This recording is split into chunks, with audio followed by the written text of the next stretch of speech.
बाक्सानि गबर्दनायाव सोमोनांथाव जाथाय बाक्सा जिल्ला सालबारि महकुमानि बेन्दोंआव थानाय गबर्दना थानानि साखाथिनि गबर्दना गामियाव बे जाथाया जादों।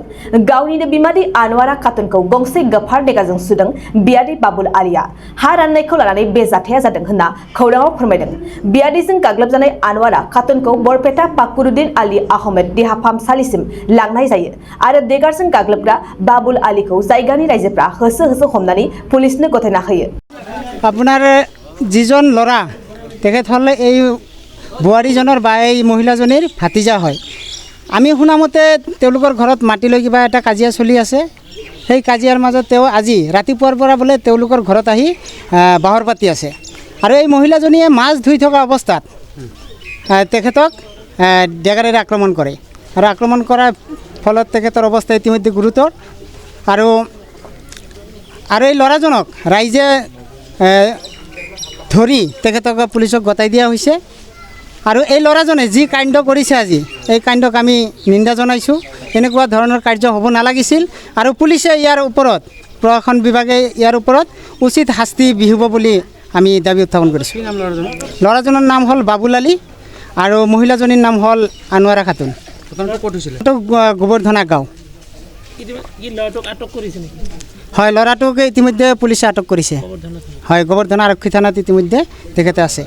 মহিলাগৰাকী ইতিমধ্যে বৰপেটা ৰোড মেডিকেলত তেখেতক ভৰ্তি কৰাইছিল, যদিও বৰপেটা ৰোড মেডিকেলে তেখেতক ইতিমধ্যে বৰপেটা ফখৰুদ্দিন আলী আহমেদ মেডিকেললৈ ৰেফাৰ কৰিছে। জনক অৱস্থাত আছে তেখেতে। नोंथाङा सरखारि साख्रि नागिरदोंना? नोंथांनि थाखाय मोनसे गोजोनथाव खौरां।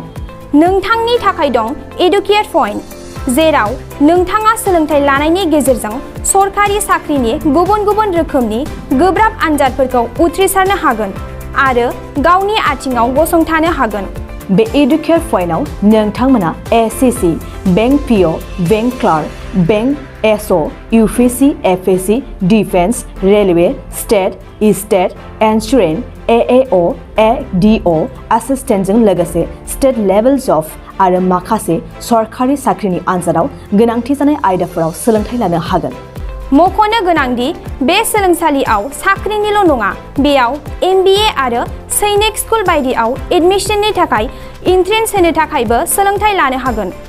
बे सोलोंसालियाव गाहाम थाखो खथानि सुबिदा दं आरो सम मथे नोंथांनि सोलोंथाइखौ बे सोलोंसालियाव होनाय जागोन। बेखौबो मिथिनांगोन दि बे एडुकेट पइन्टआव सोलोंथाइ लानानै बावैसो 2021-22 इं मायथाइनि एसएससि जिडिनि आनजादाव गासै 11 सा सोलोंसाफोरा उथ्रिसारनो हादों। बारा नङा, गासै 15,000 रांजोंनो नोंथाङा बे सोलोंसालियाव 6 दानसिम सोलोंथाइखौ लानो हागोन। बे सोलोंसालिया क'क्राझार, बरपेटा रड, गवालपारा आरो बङाइगावआवबो दं। क'क्राझाराव सोलोंथाइ लानो गोसो गुदुं जानाय सुबुंफोरा 700-226-133 9101-536360 700-226-133 9101536360